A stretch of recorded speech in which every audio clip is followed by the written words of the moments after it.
All right, let's talk taxes because, the 2026 tax season, it's shaping up to be a pretty big deal. We're talking about the potential for bigger refunds, a whole bunch of new rules, and a really fundamental shift in how you actually get your money.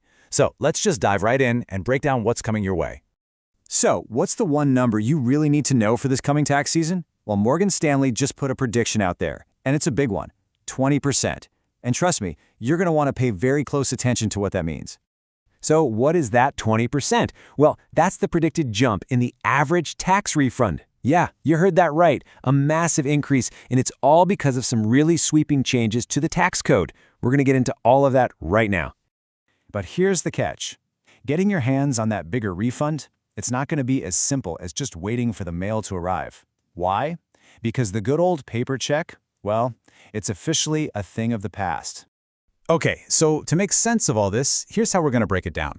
We'll start with your 2026 tax refund and what's changing there. Then, we'll get into the new law and all the new rules. After that, I'll give you a super practical filing checklist. And finally, we'll zoom out and look at the economic ripple effect of all these changes. All right, first up, your 2026 tax refund.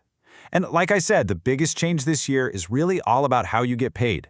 The paper check is gone, period.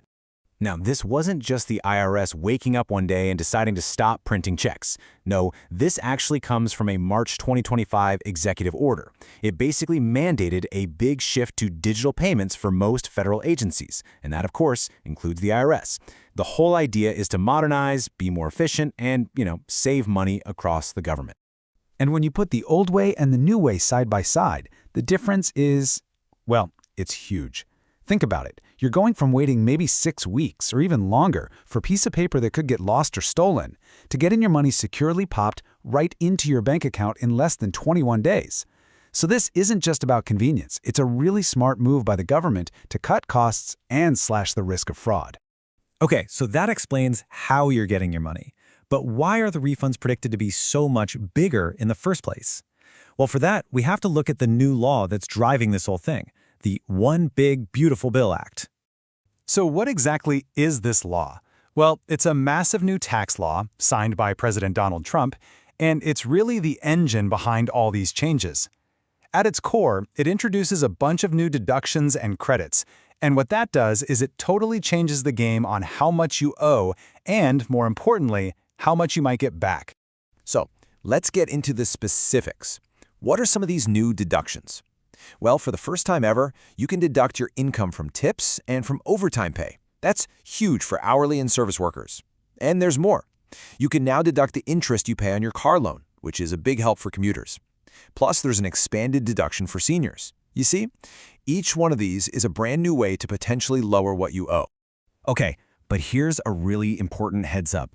Your W-2 form for 2025, it might not actually list your total tips and overtime. Seriously, because this is a transition year, a lot of employers aren't set up for this yet. So the responsibility might fall on you to go through your pay stubs and track all that yourself. You got to do that to make sure you get the deduction you're owed.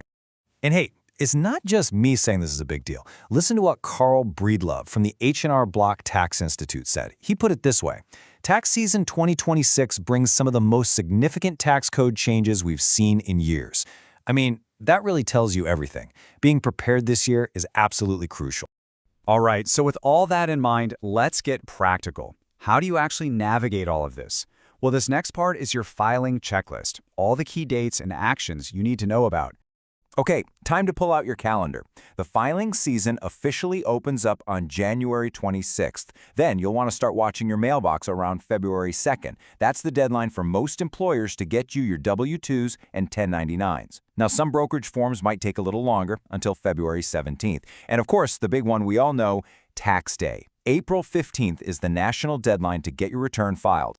So here's a simple 4-step plan to make this as smooth as possible. Step 1, gather your forms. And be patient. Wait until you have all of them before you even think about filing. Step 2, and this is the new one, track your deductions. You have to go through those pay stubs and find your tips and overtime.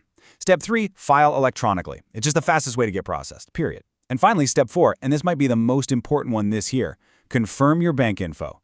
Double check, triple check those account and routing numbers for your direct deposit. One little typo there could cause a huge delay. Oh, and here's a quick pro tip for you. What if one of your forms is late? Don't panic. There's actually an IRS form for that. It's Form 4852. You can use it as a substitute, just using your pay stubs to fill in the blanks. That way, you can still file on time. Okay, so we've covered what this all means for you and your personal taxes. Now let's zoom out a bit. Because when you add all this up, it creates a pretty major economic ripple effect across the whole country. Just how big of a ripple are we talking about? Well, the total amount of money that's going to be injected back into the economy is kind of staggering. That same Morgan Stanley report predicts that by the end of May, we're looking at tax refunds totaling around $350 billion. And economists think they know where a lot of that money is going to go. See, personal savings rates were actually trending down in the second half of 2025. But this massive influx of cash is predicted to completely reverse that trend. It's expected to give a really needed boost to household savings all across the country.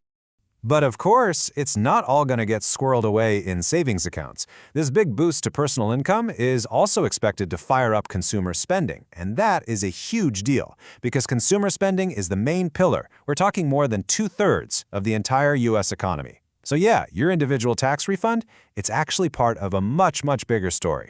Which kind of brings us to a final thought here. We've just watched the paper tax refund check go extinct, right before our eyes.